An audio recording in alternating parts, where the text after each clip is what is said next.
संजीव सिंह हमारे संवाददाता लखनऊ से इस खबर पर ज्यादा जानकारी के साथ जुड़ गए हैं। संजीव, कई दिग्गजों की साख इस बार दांव पर है। प्रयागराज से कैबिनेट मिनिस्टर चाहे नंदगोपाल नंदी हो या फिर सिद्धार्थनाथ सिंह हो, अमेठी से चाहे स्मृति ईरानी हो, किस तरह का मुकाबला आपको इन शहरों में नजर आ रहा है? बिल्कुल, आपने सही कहा कि प्रयागराज और अगर अमेठी की बात की जाए तो काफी यहाँ पे टक्कर है और खासतौर से समाजवादी पार्टी और भारतीय जनता पार्टी के बीच में है। और ये भी कहा जा सकता है कि अगर 2017 की बात की जाए तो जिस तरह से प्रयागराज अगर विधानसभा सीट की बात की जाए तो भारतीय जनता पार्टी का सबसे ज्यादा उस पर कब्जा था। लेकिन अगर इस बार की बात की जाए, ये जरूर है कि नंदगोपाल नंदी और सिद्धार्थनाथ सिंह जो है चुनावी मैदान में है, लेकिन कहीं ना कहीं जो अगर टक्कर की बात की जाए तो समाजवादी पार्टी से है, जबकि कुछ अन्य जगहों पे बीएसपी और कांग्रेस से भी जो है टक्कर है। और यही कारण है कि सभी राजनीतिक दल के जो स्टार प्रचारक हैं या फिर जो बड़े नेता हैं वो लगातार एक के बाद एक दौरे कर रहे हैं। उत्तर प्रदेश के आगे मुख्यमंत्री की बात की जाए तो वो जिन जगहों पे जो है 5वें चरण में मतदान होने वाले हैं वहां पे लगातार जो है 3 से 4 जनसभाएं कर रहे हैं। खुद प्रधानमंत्री जो है लगातार 2-2, 3-3 जनसभाएं कर रहे हैं। इसके अलावा अगर रक्षा मंत्री की बात की जाए वो गृह मंत्री अमित शाह भी जो है जिस तरह से आज जो है बहराइच और बस्ती के हरिया विधानसभा क्षेत्र में जो है उन्होंने चुनावी प्रचार प्रसार किया।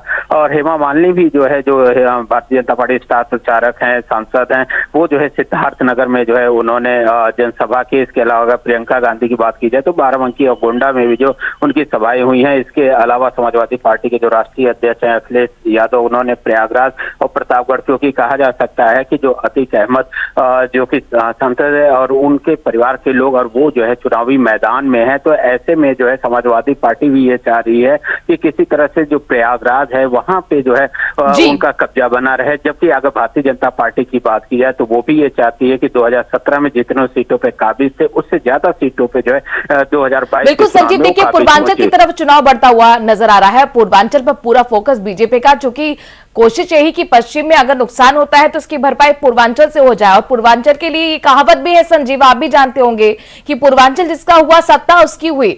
इसीलिए एडी चोटी का जोर न सिर्फ अखिलेश यादव का जबकि यहाँ पर बीजेपी का भी नजर आ रहा है। तो कुल मिलाकर कितना मुकाबला यहाँ पर कड़ा नजर आ रहा है और मुद्दे क्या है, जरा इस फेज के बताएं।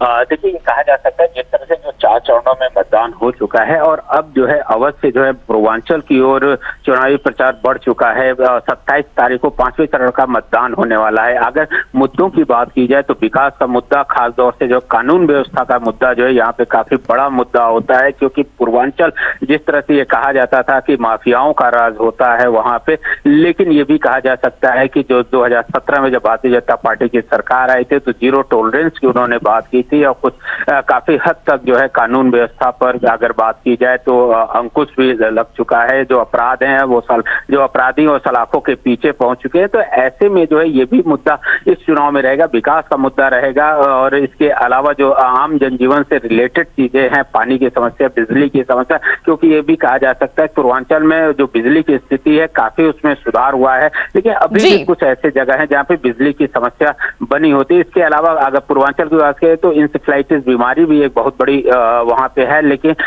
वर्तमान सरकार ने जो है काफी ज्यादा उस प्रयास करके अंकुश भी लगा रखा है। तो इसके अलावा ये कहा जा सकता है कि कई ऐसी देवी आपदाएं हैं, सब में जो है विकास और कानून व्यवस्था का मुद्दा बिल्कुल संजीव लोकल इश्यूज के साथ में है ही, लेकिन इसके साथ जो अंतर्राष्ट्रीय स्तर पर इस वक्त चल रहा है यानी यूक्रेन और रूस के साथ जो विवाद हो रहा है उसको लेकर भी प्रधानमंत्री अब एड्रेस रैलियों में करते हुए नजर आ रहे हैं। उनका कहना है कि ऐसे विवाद से निपटने के लिए, ऐसी स्थिति से निपटने के लिए मजबूत सरकार की जरूरत है।